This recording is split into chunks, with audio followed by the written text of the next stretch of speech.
Mesdames, Messieurs les maires, mes chers collègues, je voudrais d'abord me tourner vers vous, Madame la maire de Paris, chère Anne Hidalgo. Vous dire qu'il y a 3 jours, nous étions avec nos amis et collègues ultramarins, accueillis en ce magnifique hôtel de ville d'une grande capitale dont nous avons besoin. Et je veux dire à quel point il est précieux que la maire de Paris, son équipe, en tout temps, tout lieu, toutes circonstances, apporte la contribution au soutien des négociations que nous demandons, des revendications que nous portons. Il n'y a pas une France sans Paris, il n'y a pas Paris sans ses communes. Vous êtes là, nous sommes ensemble. Merci pour tout.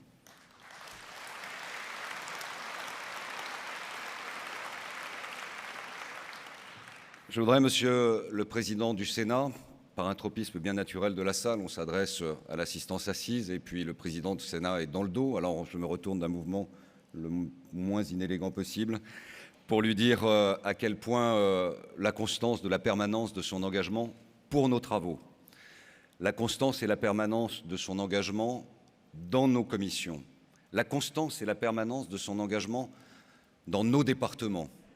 Qui n'a pas vu Gérard Larcher cette année dans son département et quasiment dans sa commune? Qui ne mesure pas à quel point sa passion pour nos communes, car il est l'un des nôtres, anime chevillé au corps sa responsabilité élevée en sa qualité de président du Sénat. Je veux dire au Sénat combien son soutien nous est précieux. Je veux dire à quel point l'engagement personnel et particulier du président Larcher est indispensable. Je veux dire à quel point la délégation aux collectivités territoriales de la Haute Assemblée accompagne nos réflexions. Et je veux dire à quel point c'est toujours une joie, un plaisir, en responsabilité, en amitié, cher Gérard Larcher, de se retrouver ici pour conclure les travaux du Congrès des maires de France.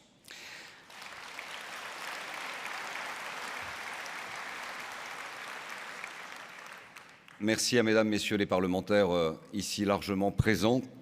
Et je veux saluer la présence de Dominique Bussereau, président de l'Assemblée des départements de France, qui a, aux côtés d'Hervé Morin, président des régions de France, et de moi-même, il y a quelques semaines, à Marseille, lancé l'appel pour une relance de la décentralisation.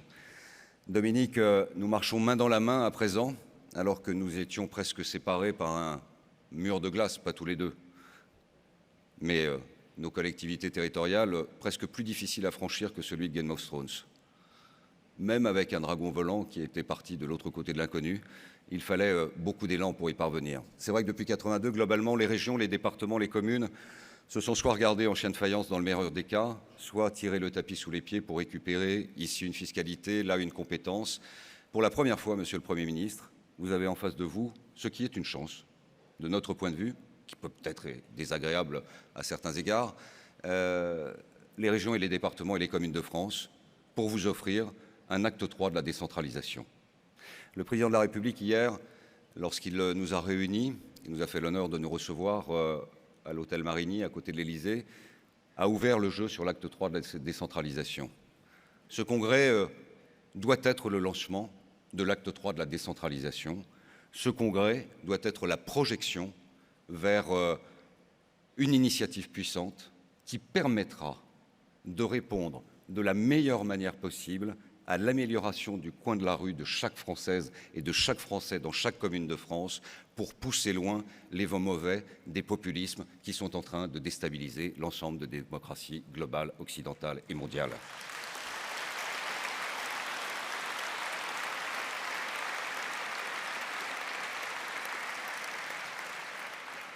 Nous vous tendons la main, le président a offert la sienne.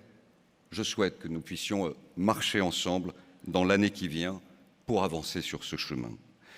En ce début de séance solennelle, je voudrais que nous ayons une pensée toute particulière pour nos compatriotes de métropole et d'outre-mer qui ont affronté cette année des épreuves exceptionnelles liées notamment aux attentats terroristes, aux événements climatiques majeurs. Je voudrais que nous rendions hommage au dévouement de tous les maires, au rôle irremplaçable des communes de France dans ces circonstances, en évoquant, à l'instar d'Anne Hidalgo, symboliquement devant vous l'année tragique qu'a traversée une commune, la commune de Trèbes, dans l'Aude, frappée d'abord par une attaque terroriste du 23 mars dernier, dans lequel 3 personnes avaient trouvé la mort, dont le lieutenant-colonel Arnaud Beltrame. Nombreuses sont les communes de France, Monsieur le Premier ministre, qui ont donné leur nom à une place, à une rue, à une avenue, à ce héros français, au courage exemplaire. C'était cette année, c'était si loin. On ne doit pas oublier, l'oubli pousse trop vite sur les mémoires et sur les consciences. Je veux dire que la commune de Trèbes, quelques semaines plus tard, a été touchée gravement par des inondations qui ont provoqué la mort de 14 personnes.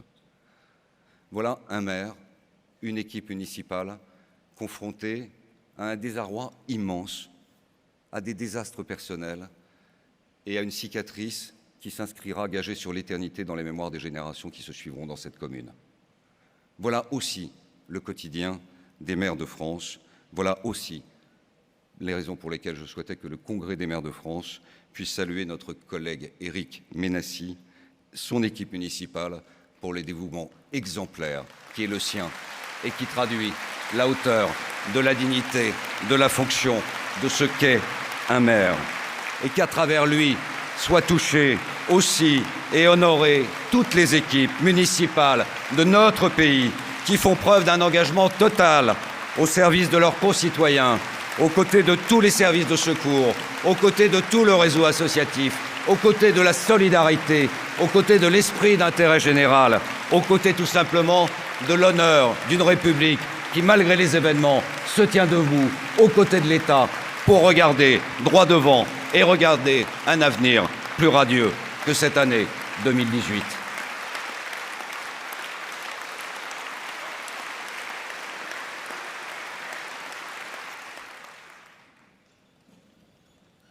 Je suis heureux, au nom de nos instances, de rendre cet hommage devant vous, Monsieur le Premier ministre, auquel le Président de la République a demandé de bien vouloir le représenter pour notre 101e congrès.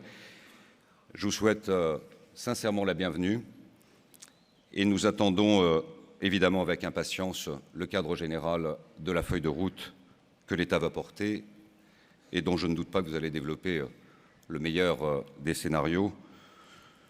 Les membres de votre gouvernement ayant respecté la consigne extrêmement professionnelle qui avait été indiquée, ne rien dire, attendre, rencontrons le Président de la République et discutons ensemble.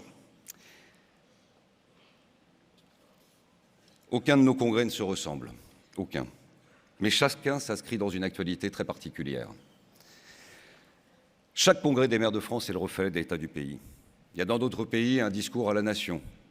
Il y a en France tous les ans un congrès des maires de France qui permet de faire le point sur ce que nous disent nos administrés et sur la manière dont les relations s'écrivent avec l'État. Nous sommes, par définition, ensemble au service de la République. Mais chaque congrès est un événement en lui-même parce qu'à aucun autre moment de notre vie publique ne sont rassemblés autant d'acteurs majeurs de la vie quotidienne de la République. C'est ainsi depuis toujours. Les communes sont le socle de la République, les maires sont les garants de la démocratie locale. Et depuis 110 ans, l'Association des maires de France les rassemble dans leur diversité politique, dans leur diversité géographique, territoriale et surtout humaine. Notre mission n'a pas varié. Nous portons la voix des communes sans esprit partisan. Nous essayons de concilier tous les points de vue qui font notre richesse et notre légitimité. Et dans notre longue histoire, Monsieur le Premier ministre, nous avons été en accord ou en désaccord avec à peu près toutes les majorités. Donc soyez apaisés, il n'y a pas grand-chose de nouveau sur le front de notre réunion d'aujourd'hui.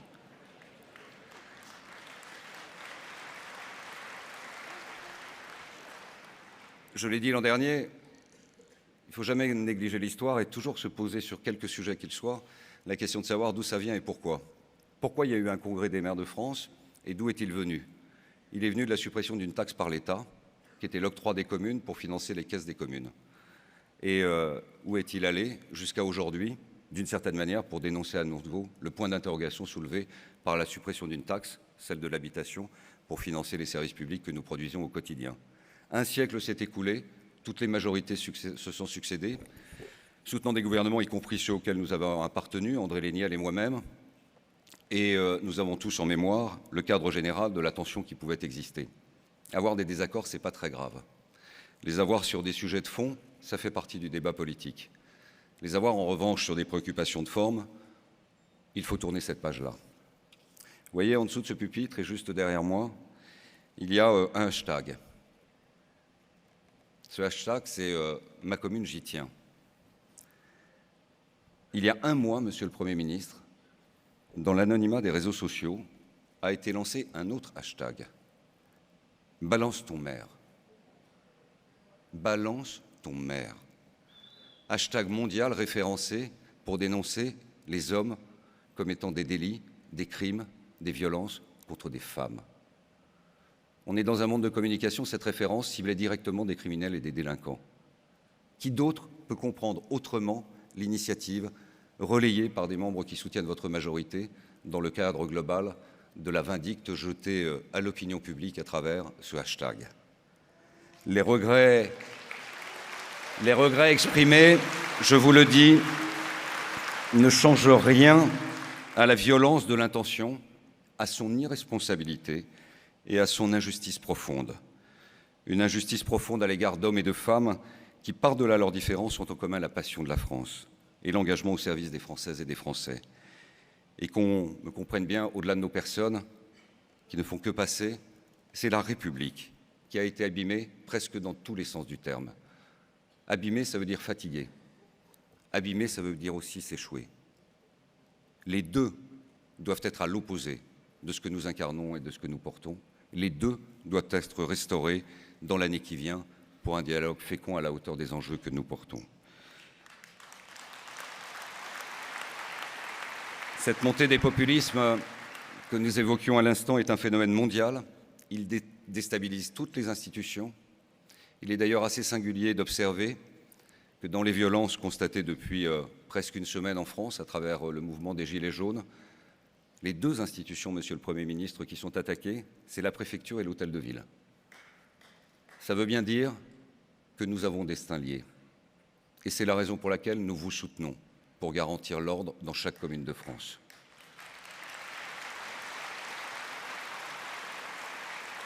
Mais comment prétendre combattre ces populismes et verser à corps perdu dans ces actions qui leur donnent de la force? 5 jours après le début de cette campagne contre nous, le remaniement ministériel était placé sous le signe d'un nouveau dialogue avec les collectivités locales. Nous en prenons acte positivement. Mais la question des personnes, au fond, importe moins que la politique qui va être conduite dans les semaines et dans les mois qui viennent. Si cette nouvelle équipe chargée du dialogue avec nous n'a pour l'instant aucun mandat pour négocier sur des sujets importants d'ordre financier ou institutionnel, par exemple, les échanges n'iront pas très loin, c'est normal, ça a été le cas avec tous les gouvernements qui n'avaient pas une feuille de route claire. Nous y avons tous pris notre part. Pour réussir le dialogue, il est nécessaire de tirer les conséquences de l'échec de la Conférence nationale des territoires. En fait, cette CNT, elle a échoué parce qu'elle n'a été ni une instance de concertation, ni une instance de négociation. Il n'y a pas eu de concertation lorsque le président de la République nous a annoncé, le jour même de l'ouverture et de l'intronisation de cette CNT, le passage de l'effort financier demandé aux collectivités de 10 à 13 milliards. Il n'y a pas eu de concertation lorsque la décision de réduire brutalement le nombre des emplois aidés a été prise. Il n'y a pas eu de concertation lorsque les agences de l'eau et les organismes de logement social ont été privés d'une partie de leurs ressources. Il n'y a pas eu de vraie concertation sur le plan pauvreté, dont la mise en œuvre va pourtant reposer en grande partie sur les collectivités et singulièrement sur les communes. Il n'y a pas eu de concertation sur la décision d'abandonner les propositions de Jean-Louis Borloo, sur lesquelles nous avions tous travaillé. Je veux d'ailleurs rendre hommage à tous les élus, tous les acteurs de terrain et toutes les associations qui ont consacré beaucoup de temps à ce travail pour un rapport qui finit encore une fois dans un tiroir. Et sur la Conférence nationale des territoires, vous le savez, Monsieur le Premier ministre, nous en avons discuté, les signaux d'alerte ont été nombreux et nous n'avons pas été les seuls à les envoyer. Les régions avaient été les premières à quitter, puis réintégrer la table. Nous étions venus à Cahors, en observateur. Et finalement, cher Dominique Bussereau, ce sont les départements qui ont tiré la nappe. Mais ils ne l'ont pas tiré pour changer le couvert. Ils l'ont tiré parce que la discussion avec l'État sur une politique fondamentale qui vise à apporter le cadre général de l'accompagnement financier sur la problématique douloureuse et humaine des mineurs isolés concerne tout le monde. Lorsque les départements ont des tensions avec l'État sur cette politique d'accompagnement des mineurs isolés dont la mission est une mission de nature régalienne. C'est à l'État qu'il appartient de négocier et de définir dans le cadre européen le nombre de mineurs isolés dans un flot qui est important. Mais c'est aux départements et aux conseils départementaux de financer ces politiques telles que la décentralisation l'a proposé. Plus d'1,3 milliard ne sont pas payés par l'État à l'égard des départements. On peut comprendre la difficulté des discussions dans un contexte budgétaire difficile. Mais d'abord, pourquoi ne sommes-nous pas associés? Alors que derrière, qui inscrit les jeunes dans les écoles? C'est nous, les maires.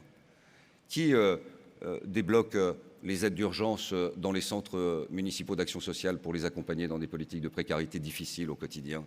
Qui essaye de trouver des places dans les centres d'hébergement? Qui essaye de négocier avec les bailleurs sociaux pour trouver des places pour les familles qui les rejoignent? Ce sont les maires. Nous avons partie liée, nous avons destin lié. Et donc, lorsque les départements, à juste titre, ont manifesté dans un premier temps un étonnement et dans un deuxième mouvement un sentiment, au fond, d'absence d'écoute, lorsque les départements nous ont demandé la solidarité, nous avons dit oui tout de suite. Parce que la cause est juste, parce que nous travaillons main dans la main sur les politiques sociales de proximité et avoir une lecture statistique ou budgétaire des politiques sur le qui fait quoi, où les régions ne s'occuperaient que de l'aménagement du territoire et les départements que des politiques sociales et nous que des services publics de proximité, c'est ne rien comprendre à l'organisation des territoires. Nous travaillons tous ensemble, et sur l'aménagement du territoire, et sur le développement économique, et sur la politique de développement d'enseignement supérieur, et sur le cadre des politiques sociales de proximité, et sur la politique de logement, et sur la politique d'accompagnement du tissu associatif, et pour le développement du sport, et pour le développement de la culture. Nous sommes en partie les co-responsables, les acteurs, et même les acteurs majeurs du fonctionnement public du pays. Et c'est bien la raison pour laquelle il nous fallait prendre la décision d'être solidaires aux côtés des départements, et les régions l'ont fait de même, pour vous adresser un message fort et puissant de l'impasse dans laquelle nous allions rentrer. Il manquait aussi à la conférence nationale des territoires peut-être une envie de négocier, ou peut-être qu'elle a été mal formatée, c'est-à-dire de trouver des solutions qui aient vocation à être portées par tous les acteurs de la démocratie locale en même temps que l'État. Les maires que vous avez en face de vous n'ont aucune envie d'être en face à face. Ils ont tous les jours envie d'être côte à côte avec le préfet, avec les services de l'État, pour réussir au quotidien, lutter justement contre la désespérance sociale. Nous en sommes comptables et nous sommes conscients de nos désaccords. Et lorsque nous avons constaté nos désaccords, l'État a mis en œuvre, en fait, ce qu'il avait décidé seul. Et il s'étonnait que nous contestions ces décisions. Alors, je ne sais pas si vous connaissez la formule, elle est très simple. Cet animal est méchant. Quand on lui donne un coup de pied, quand on l'attaque, il se défend. C'est quand même une curieuse façon de concevoir la vie. Lorsque nous avons des désaccords et que nous le disons, eh bien, ce n'est pas une réaction violente ou une agression insupportable à l'écart d'un État tout-puissant. C'est tout simplement le sentiment, non seulement de ne pas avoir été écouté, mais d'avoir été abandonné juste avant l'été, sur le pas de la route, sans pouvoir avoir son mot à dire dans cette situation. Alors, lorsque l'État fait le choix d'un parcours solitaire, nous proposons de travailler à des solutions désormais partagées. Ça veut dire que chacun doit faire un pas vers l'autre. Et toute la relation entre nous est à reconsidérer sous l'angle de la confiance, qui ne peut se décréter, qui ne peut que se féconder au jour le jour, mais d'une confiance réciproque. Si la concertation est conduite comme une obligation, comme une case à cocher, sans réelle intention pour le gouvernement d'enrichir ses projets de ce qui lui est dit, alors c'est certain, rien ne pourra progresser. Et nous sommes respectueux des pouvoirs publics, dont nous n'avons jamais contesté la légitimité. Mais nous avons aussi le droit d'avoir une opinion et de la mettre dans le débat démocratique, sans pour autant être soupçonnés de chercher à nuire à l'action de la majorité. Ce n'est pas notre sujet. Et on ne souhaite que la réussite de notre pays. Que les choses soient très claires, nous n'avons jamais hésité, au nom de l'AMF, à nous opposer à nos propres familles politiques lorsque cela nous paraissait justifié. Ce qui nous intéresse, c'est le fond des dossiers et pas l'écume des polémiques. Parce que nous sommes des élus responsables et passionnés par notre mandat. Parce que nous avons des équipes compétentes et qui travaillent depuis toujours avec l'ensemble de vos ministères. Et parce que notre seule ambition est de bien servir les communes dont nous avons la faiblesse de penser et probablement aussi la force d'y croire qu'elles sont utiles à la République. Nous savons, et nous l'avons prouvé par le passé, travailler positivement et soutenir sans a priori des mesures. Lorsque, par exemple, le ministre de l'Intérieur signe la semaine dernière une circulaire au préfet améliorant ce qui est important et ce que nous avions demandé, l'information des maires sur les risques de radicalisation sur nos territoires, dans l'évolution de la menace terroriste dans chaque commune de France. La menace terroriste, elle n'est pas qu'à Paris ou dans les grandes métropoles. Elle peut être vécue ou traversée dans chaque commune. Eh bien, lorsqu'il y a cette amélioration, nous faisons connaître notre satisfaction, nous l'avons dit. Nous l'avons dit d'autant plus volontiers que nous avons été associés de longue date à l'élaboration du texte qui a été produit. Lorsque les ministres de l'Éducation nationale, de la Justice ou de l'Intérieur nous associent aux mesures destinées à sécuriser les écoles, nous apportons notre contribution avec sérieux et nous sommes sur un bon chemin. Lorsque les ministres de la Santé et de l'Égalité partent sur une direction au départ qui ne nous semble pas la bonne, nous en avons discuté, l'affectation des places de crèche dans les communes. Le postulat était d'imaginer un véhicule législatif considérant qu'il y avait trop de brouillard dans la gestion de ces places de crèche, nourrissant par là même un peu plus la suspicion à l'égard des élus sur une forme de clientélisme à travers l'affectation de ces places de crèche. Qu'avons-nous fait? Nous avons alerté les ministres. Je suis allé moi-même voir Mme Buzyn et Mme Schiappa. Elles ont écouté, on a mis en place un groupe de travail, on a défini un vade-mecum, un guide de bonne pratique à la disposition de toutes les communes, mis à la disposition de l'opinion publique pour bien montrer la sincérité du cadre réglementaire de l'affectation de places d'un service public dont je rappelle qu'il est facultatif. Lorsque le secrétaire d'État à la cohésion des territoires s'implique sur le plan d'envergure de développement du numérique, ce qui va vraiment dans la bonne direction, et a associé les collectivités territoriales à sa mise en œuvre, nous l'avons soutenu et nous l'avons aidé. Je pourrais multiplier les exemples dans le domaine des finances, de l'environnement, de la culture, du sport ou de la fonction publique. Il y a eu des secteurs sur lesquels nous avons bien avancé. Mais sur le fond, nous avons évidemment été amenés à ralentir, tout simplement parce que nous avons parfois eu le sentiment de ne pas être respectés. Lorsque nous avons défendu les emplois aidés, on nous a répondu qu'on était des clientélistes, comme si on allait acheter des voix.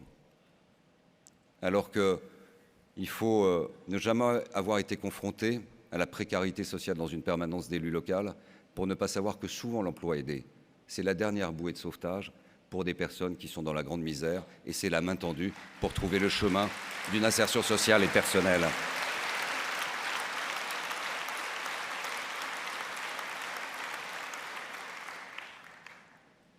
Lorsque la mesure APL a été mise en œuvre, de notre point de vue, une mesure strictement budgétaire, nous n'avons pas été associés suffisamment à l'accompagnement du cadre général des conséquences pour les offices publics de l'habitat. Les conséquences, elles sont là, elles sont déjà chiffrées, nous le savons. Plusieurs dizaines de milliers de logements ne seront pas produits en 2018 comme c'était prévu. Et ce qui est annoncé après 2020 est beaucoup plus préoccupant encore, puisque l'investissement dans la réhabilitation de ces quartiers est aujourd'hui en cale sèche. La politique de l'ANRU ne permet pas, sur le plan de la dotation budgétaire, d'accompagner le développement de ces quartiers. Le rapport Borloo a été enterré, nous l'avons vu, et donc la politique de la ville est aujourd'hui un gros point d'interrogation. La production de logements sociaux est plus qu'incertaine et entraîne par là même la raréfaction de la production de logements privés. Il va falloir là aussi réfléchir, me semble-t-il, à une discussion plus ouverte sur comment on relance le logement en France. Mais dans le même temps, en parallèle, on lance un plan pauvreté. 60% des APL sont au niveau des minima sociaux et de précarité. Ça veut dire qu'en ayant baissé l'APL, on pense réduire la pauvreté dans un cadre d'un plan global. Je pense que là aussi, il faut en discuter. Et je pense que là aussi, nous devons en reparler en profondeur. Tout cela, nous l'avons dit hier soir à l'invitation du Président de la République, en votre présence, en la présence de Madame Gourault, de Monsieur Lecornu, qui sont à vos côtés pour restaurer ce dialogue avec les collectivités territoriales. Et nous l'avons dit de manière puissamment et profondément républicaine, de part et d'autre, puissamment et profondément courtoise. C'est normal, nous respectons l'éducation qui nous a été transmise. Et puis il y a aussi un sentiment de complicité à affronter des difficultés au quotidien que nous avons également en partage. Et nous l'avons dit aussi avec beaucoup de franchise, comme nous le faisons aujourd'hui, car au fond, ces discussions doivent être à livre ouvert. Et ce que nous avons dit au Président de la République, nous le restituons devant vous avec beaucoup de fidélité. L'échange a été utile, naturellement, il n'est pas tout à fait de la même nature, et vous le savez, une invitation a été lancée au Président de la République qui a pris l'engagement de nous faire l'honneur de venir l'année prochaine, et nous nous en félicitons.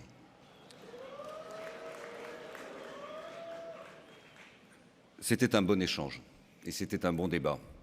Et je crois à l'engagement et à la sincérité. La tâche est difficile, elle est difficile pour nous, elle est immensément difficile pour ceux qui servent l'État, et elle l'est évidemment encore plus pour le chef de l'État. Mais l'écoute sera certainement le meilleur des remèdes et qui ne sera pas un placebo pour permettre justement à l'État, aux services publics, au pouvoir public, au fond à la République, de s'appuyer sur les maires que nous sommes pour lutter plus efficacement pour ceux qui la contestent. Parmi les engagements pris par le président de la République, il y en avait un qui tenait à cœur de beaucoup de maires. C'était l'engagement de ne pas priver, par exemple, de manière brutale et unilatérale certaines communes pour qui c'était légitime de la compétence eau et assainissement. Et ce qui a rendu complexe nos discussions sur d'autres sujets, c'est que, par exemple, sur un sujet qui ne fait l'objet, a priori, d'aucune interrogation, qu'est-ce que ça peut faire qu'un maire d'une petite commune ait la possibilité de conserver le cadre général d'ouvrir ou de fermer les robinets d'eau dans chacune des communes? Qu'est-ce que ça peut faire et à qui ça peut ennuyer? En quoi c'est un problème politique? Sauf à vouloir dépouiller les maires totalement et définitivement du cadre général de leur exercice, de leur laisser les chrysanthèmes, mais en général c'est plutôt quand on est avancé au compteur de la vie, et de leur laisser l'état civil, et comme il y a beaucoup moins de mariages et moins de naissances dans les villages, eh bien dans ce cas-là, le sentiment d'abandon et le sentiment d'éloignement est encore plus puissant. L'enquête du Cevipof, que chacun connaît désormais, montre la réalité de ces sentiments douloureux et délicats. Voilà un sujet concret sur lequel on peut rouvrir le jeu. J'ai cru entendre, j'ai cru comprendre que cela pouvait faire partie des discussions que nous pourrions avoir avec les membres de votre gouvernement. Je souhaite que nous puissions ouvrir le jeu sur cette question. L'engagement sur ce point nous a d'autant plus surpris que nous pensions qu'il était ferme, mais les débats au Parlement n'ont pas été soutenus par les membres de votre majorité. Et je dois la vérité de reconnaître, et je dois au regret de le souligner également, que les membres du gouvernement chargés de défendre l'arbitrage présidentiel n'ont pas tout à fait suivi ni l'esprit ni la lettre de ce que nous avions peut-être à tort compris comme le respect du cadre général de l'application de la responsabilité entre les communes et les intercommunalités sur l'eau et l'assainissement. Nous avions eu un deuxième engagement également sur l'Agence des territoires. C'était une idée de l'Association des maires de France. Notre idée, elle était simple. Il fallait créer une ANRU pour nos campagnes, pour notre ruralité. Une ANRU, c'est-à-dire une agence dotée avec de l'argent, sonnant et trébuchant, votée en loi de finances, qui avait fait la preuve de son efficacité. 1 euro pour la ville, 1 euro pour la campagne.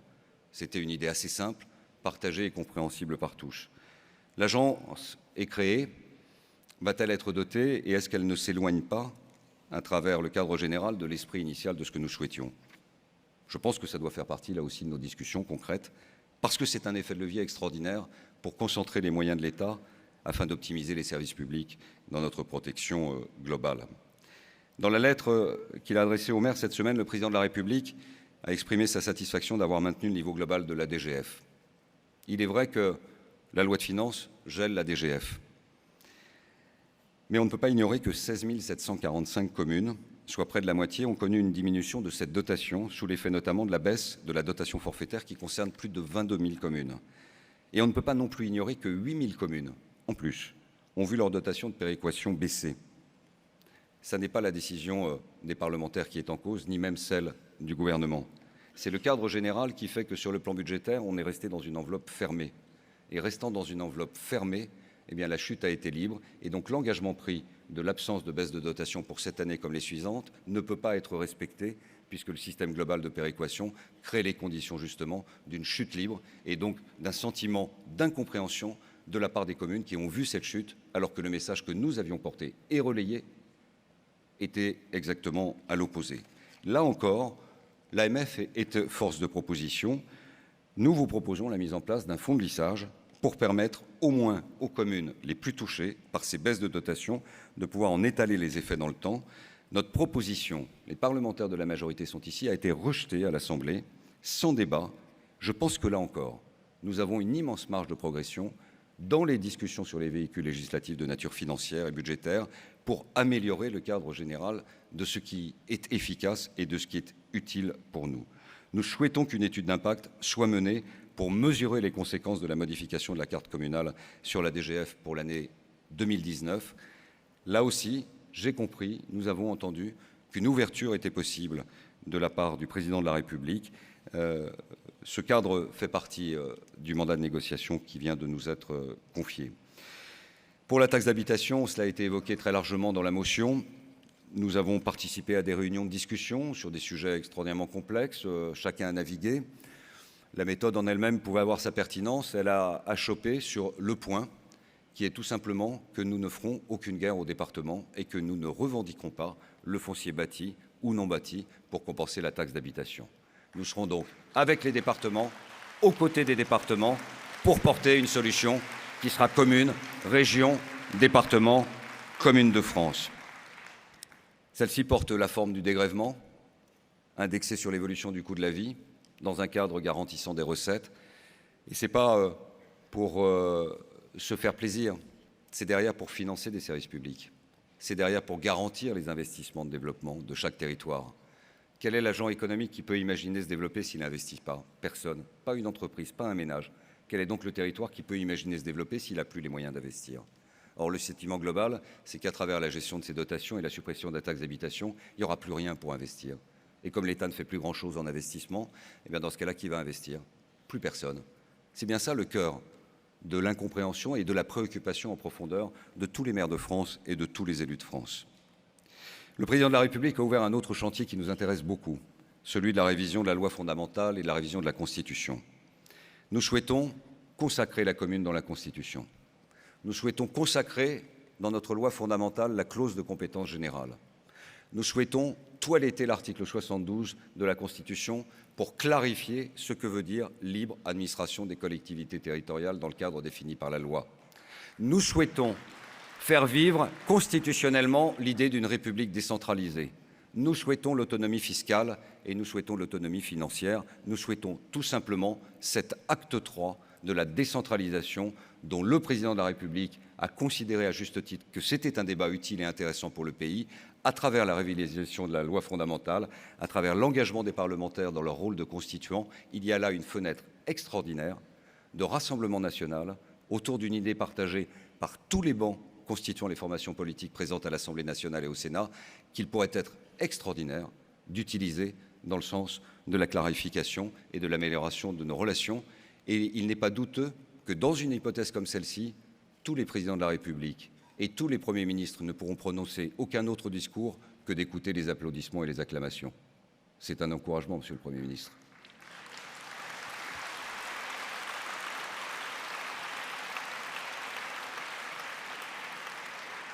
Les autres sujets ont été largement abordés. Le chef de l'État nous a fait part de sa volonté hier de resserrer les liens de travail entre l'État et nous. Nous le souhaitons de tout notre cœur, de toute notre énergie, de toute notre passion de servir, comme nous comprenons également la sienne de servir la France. Nous sommes disponibles pour cela, je crois que vous l'avez compris à présent. Il s'agit d'être associés le plus tôt possible au projet du gouvernement et de partager en toute transparence, selon le vœu du président, les éléments permettant de fonder les décisions. Nous avons noté avec satisfaction son intention d'ouvrir un certain nombre de chantiers, y compris financiers.